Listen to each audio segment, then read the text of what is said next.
I've decided to buy a house where my parents and older sister can live with us, I told Keith. If you don't like this idea, we might need to consider a divorce.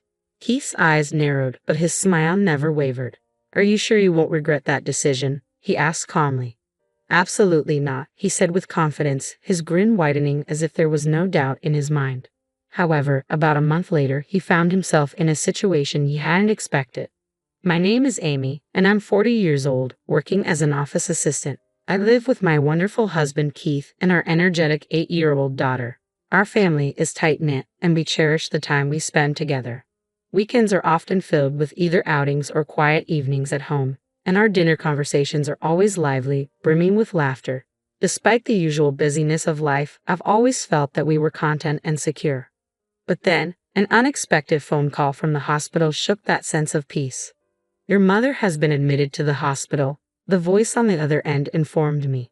My heart stopped for a moment, and in a flurry of panic, I left work and rushed to the hospital. Mom, are you okay? I asked, bursting into her room. Amy, thank you for coming. I'm so sorry for making you worry, my mother said weakly from the hospital bed. She had collapsed suddenly, and though the doctors assured me she was stable, seeing her like that was a jarring reminder of her age. I was terrified when I got the call, I admitted, sitting by her side. My mother, now 70, had been living alone ever since my father passed away. I'd worried about her, but I never imagined something like this happening. The doctors aren't sure yet what caused it, she said. They're going to run more tests once I'm a bit stronger. I nodded. Being here is better for now. They'll be able to take care of you. After spending some time with her, I returned home, still shaken. Keith was in the kitchen preparing dinner, and our daughter greeted me with a big hug. Seeing them gave me a sense of comfort. How's your mom doing? Keith asked, setting the table. She's stable for now, but they want to keep her in the hospital for a while, I replied. That must be worrying, he said sympathetically, and I appreciated his concern. As we sat down for dinner, I felt the weight of my thoughts pressing on me. I'd been thinking about this for a while, but now it seemed more urgent. I glanced at Keith, hesitating. Finally, I spoke. After Mom is discharged, I was thinking about having her move in with us. What do you think? I held my breath, unsure how he would react. It was a big ask, and I valued his opinion deeply. Keith looked at me thoughtfully, then smiled. Given her age and health, it makes sense. I feel better if she were here with us, where we can take care of her together. A wave of relief and joy washed over me. His support meant the world to me, and I couldn't hold back my emotions. Thank you. I love you so much, I whispered, tears filling my eyes as we embraced. Our daughter, watching intently, piped up, Daddy, that was so cool. We all laughed, the moment of tension replaced with warmth. The next day, I returned to the hospital, my heart a little lighter. As I walked in the sterile hallway and entered my mother's room, I found her gazing out the window, lost in thought. Mom, I said softly, approaching her bedside. How would you feel about coming to live with us once you're discharged? I think you should come live with us, Mom, I said gently. She looked at me, a mix of surprise and confusion in her eyes. Really? She asked, her voice hesitant. I'd been so worried about her living alone. I just want you to be nearby, I added, hoping to ease her concerns. But she hesitated. Are you sure I won't be a burden?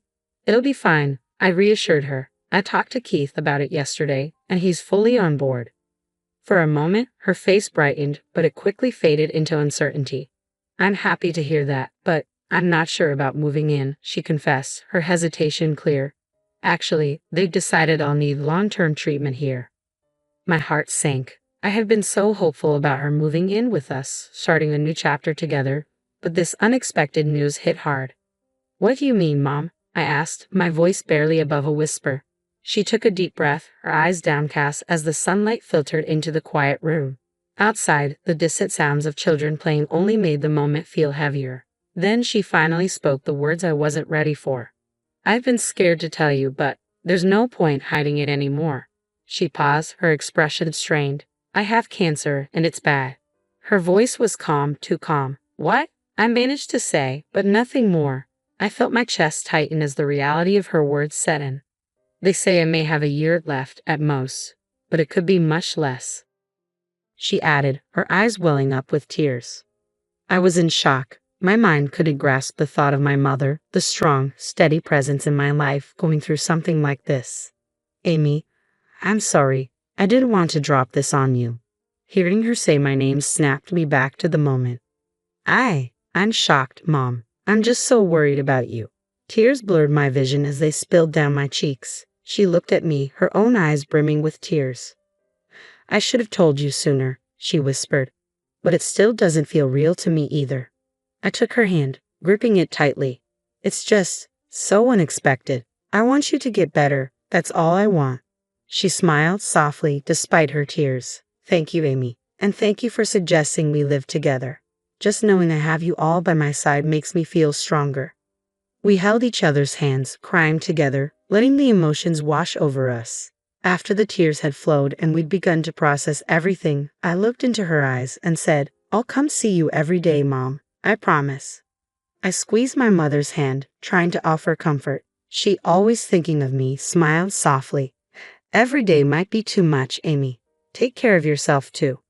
I want to spend as much time with you as possible, I said, my voice full of emotion. If there's anything you need, don't hesitate to tell me. She smiled warmly. Okay, thank you. When I got home, I immediately told my husband about my mother's condition. Wait, terminal cancer. Is it really true? Your mother's going through that. His voice was filled with shock, and tears welled up in his eyes. You don't need to worry about us while you're with your mom in the hospital. I'll do whatever I can to help, he said, gently caressing my head. All I could manage was a tearful thank you. His words gave me strength. From that point on, I started going straight to the hospital after work, treasuring every moment with my mother. On weekends, my husband and daughter joined us, and together we filled the hospital room with cheerful conversations and laughter. My husband's kindness and support during this difficult time meant the world to me. Because of him, I could focus on cherishing these precious moments with my mom. But as time passed, my mother's condition began to worsen. Mom, are you okay? I asked one day, unable to hide my concern. She took a deep breath and whispered, to be honest, the pain is getting worse. She held my hand gently, her touch weak, but full of love. Amy, there's something else I've been thinking about, she said. Maybe we should talk about the inheritance. Mom, we don't need to have such a serious conversation now, I quickly replied, my voice shaking. Tears were threatening to spill from both of us. I know, but it's important. I want you to know my wishes, she said, her eyes glistening with tears. Okay, Mom, I whispered, trying to hold back my own tears. I'll listen. And as the conversation unfolded, we held on to each other, feeling the weight of the moment, but also the deep love that connected us. I was stunned by my mother's confession. She had assets worth $1.3 million. Oh my, is that true? I couldn't hide my surprise. Yes, she said with a shy smile. Your father owned properties, and after inheriting them, I invested even more. Why have you kept such a big secret until now? I asked, gazing into her eyes. I'm sorry, Amy, she replied softly, but I wanted you to know when the time was right. I want you to inherit my assets and continue to grow them. Her eyes sparkled with determination. When I was a child, my parents had always taught me the importance of investments, though I never fully understood why. It had always seemed like just another subject to study. I have a confession, I said quietly. I've actually been studying investments on my own for a while now. My mother looked surprised but proud. That's wonderful, she said. All those years of advice have led to this. But listen carefully, Amy, this is really important. Be cautious when talking about assets. I know you'll be responsible, but only discuss it with those you truly trust. I understand, I promise. The person I trusted most, of course, was my husband, Keith. He had always supported me and taken me seriously. But it didn't feel like the right time to share my mother's inheritance with him just yet. I decided to wait. About a month later, my mother passed away peacefully. I was filled with gratitude for the time I had spent with her in those final weeks. We had shared so many meaningful conversations and memories. It was truly a blessing. After her passing, my husband and I made arrangements for the funeral and memorial service. On a quiet night, sometime later, I finally felt ready to talk to Keith about the inheritance.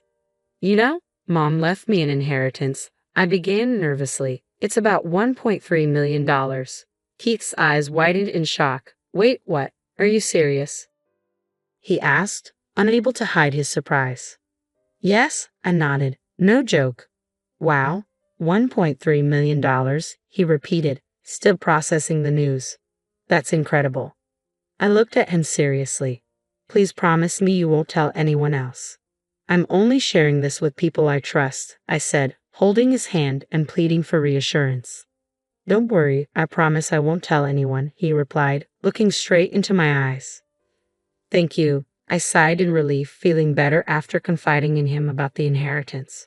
Though the sudden reality of such a large amount of money had overwhelmed me, I felt comforted knowing we could calmly plan our future together. However, as the days went by, something in his behavior started to change. One day, I noticed a shiny new watch on his wrist. Did you buy that recently? I asked, surprised. Yeah, I just liked it, he said with a grin. It's very stylish. How much was it? Around $22,000, I guess. $22,000? Why did you spend so much? I nearly shouted, shocked. Come on, we have so much money now. A little luxury is okay, right? He replied, his tone lighthearted. But it worried me. This wasn't how we usually lived. Isn't that a bit much? We have $1.3 million, yes, but shouldn't we be more careful with it? I questioned. We can afford to splurge a bit, he said casually. I mean, why not? I've always supported you. Remember when you were visiting your mom in the hospital? I took care of everything at home. A chill ran down my spine. He was speaking as if the inheritance belonged solely to him. I was thinking of saving this money for our daughter's future and our retirement, I responded, trying to rein in my frustration. For a moment, he looked confused, then defensive. Come on, we can enjoy it a little. Don't forget all I've done for you. I do appreciate everything, I hesitated, genuinely grateful for his support during my mother's illness, but something felt off. His behavior was changing, and I couldn't ignore it anymore. Luxurious items started appearing at home more frequently, and his priorities seemed to shift. Don't you think you've been acting a bit differently? I finally asked, the concern evident in my voice. I gently asked, why don't we just forget about the inheritance for a while and focus on getting back to our normal lives? He looked at me, his eyes sparkling with something unsettling beneath the surface. Isn't it strange that you don't get it? If something you want is right in front of you, why wouldn't you go after it? A pang of sadness washed over me. The warmth in his smile, the everyday happiness we used to share, all seemed distant now. The man I knew had never been this obsessed with money. Every time he excitedly talked about buying a new car or moving into a high-rise apartment, my heart sank. I've told you before, I wasn't planning on spending it that way, I said, trying to keep my voice steady. Let's stop discussing the inheritance for a while. He looked at me, genuinely surprised. What? Haven't I always supported you? Don't I have a right to spend some of it? Do you plan on keeping it all for yourself? No, that's not what I mean, I replied, feeling a growing tension between us. I just want us to be more careful with it. His eyes narrowed, suspicion creeping into his voice. Are you secretly spending it on something? How did it come to this? When had his attitude changed so drastically? It felt like there was an invisible wall between us now, and every conversation was shrouded in tension. Then, one day, he dropped a bombshell. I bought a house, he announced, his excitement barely contained. For me, my parents, and my sister to live in. What? My voice trembled, a mix of shock and anxiety rising in my chest. What are you talking about? He just smiled brightly, oblivious to the storm he had unleashed. I used the entire inheritance to buy it. The house will be perfect for 3 generations, my husband said, his tone filled with pride. Wait, you spent my money to buy the house. I tried to keep calm, but the shock was too much to contain. This is the best choice, you'll see, he said, his voice void of remorse, just full of excitement. I took a deep breath, trying to wrap my head around what he had done. There are a lot of things I can't accept about this, I said firmly. He smiled and without hesitation replied, if you can't agree, we might have to consider divorce. If that happens, you'll find it hard to live comfortably on your own. His confidence shook me, but doubts were already creeping in. Could he really handle such a large purchase on his own? There was no way. Are you sure you're okay with getting a divorce? You won't regret it, I asked, looking him straight in the eyes. He didn't flinch. There's no way I'd regret it, he said, still smiling. But that confident smile would disappear soon enough. A month later, I casually asked him, which contractor are we using to build the house? He mentioned a construction company owned by an old friend of his father's. Something didn't sit right. Have you changed your mind about the house and us? From now on, make sure to get my permission, okay? I said, testing the waters. He seemed to misunderstand me, but I let it go for the moment. I made up my mind to visit the construction company myself. When I arrived, I was greeted warmly, but what I discovered left me speechless. Apparently, my husband and in-laws had submitted a signed power of attorney, supposedly with my consent, a document I had no memory of signing. In fact, I had no idea about any of this. I'd like to have the handwriting verified, I said firmly, knowing that legal action might be necessary to resolve this. The employee went pale. I didn't realize, if it came from your father-in-law, we should have confirmed it before proceeding. We'll contact the manager and see if we can cancel the process. It was clear they understood the seriousness of the situation. Then an idea popped into my head. Please don't tell my husband or in-laws about this just yet, I requested, curious to see how they'd react. They agreed, and I quietly found a beautiful new apartment for myself. A fresh start. A few days later, I told my husband, our life together can't go back to the way it was. I'm considering divorce. I told him gently. For a moment, he looked shocked, but his expression quickly shifted into a smug smile. Are you sure? You're going to miss out on our grand house, he said, almost tauntingly. Yes, that'll be fine, I calmly replied, knowing he still had no idea the house wasn't actually his. I'll take care of our daughter so we can skip the property settlement, I suggested. He responded with a wide, confident grin. Fine, have it your way. We have our new house, after all, he bragged, still oblivious to the truth. I silently thanked the company staff for keeping the secret. Surprisingly, the divorce process went smoothly, and my daughter and I were able to start our new life quickly. She was excited for a fresh start, especially after being unsettled by her father's increasingly erratic behavior. Our new apartment, though not overly expensive, was perfect, modern, secure, and cozy. Even though I had the inheritance, I didn't want to live extravagantly. I just wanted a peaceful life with my daughter. A month into our new routine, I received an unexpected call from my ex-husband. He had been calling relentlessly, but I finally picked up. Hello. Well, the house construction has been canceled. Do you know anything about this? His voice was filled with anger. Oh, so you finally realized? I replied, calm but firm. What do you mean? That's our house, isn't it? Well, you signed the contract without discussing it with me, thinking you could use my money. Since everything was under my name, the house wasn't really yours. And by the way, using that fake power of attorney, it made the whole thing invalid. There was a pause before he responded, panic evident in his voice. Wait, so what am I supposed to do now? My parents already sold their old house and they're living with me. They were counting on the new place. I'm sorry, but that's something you'll have to figure out on your own. It has nothing to do with my daughter and me. We're going to live peacefully from now on. I can't believe this. I didn't think it would come to this. Amy, isn't there any way we could reconsider the divorce? I couldn't help but laugh at the irony. No, I've already started my new life. And speaking of the future, I have a small request. Please stop contacting me. If I see you around, I'll call the police. The whole house situation was entirely your fault. I could actually sue you for what you did. But I won't this time. Just stay away from my daughter and me. There was a long silence, followed by a mixture of disbelief and reluctant acceptance. All right, he muttered, the fear of legal consequences likely sinking in. Later, I heard from a friend that my ex-in-laws had made reckless purchases and racked up debts after losing money in the stock market. They had set their sights on my assets, but it all backfired. I couldn't help but think, that's unbelievable. But it was no longer my concern.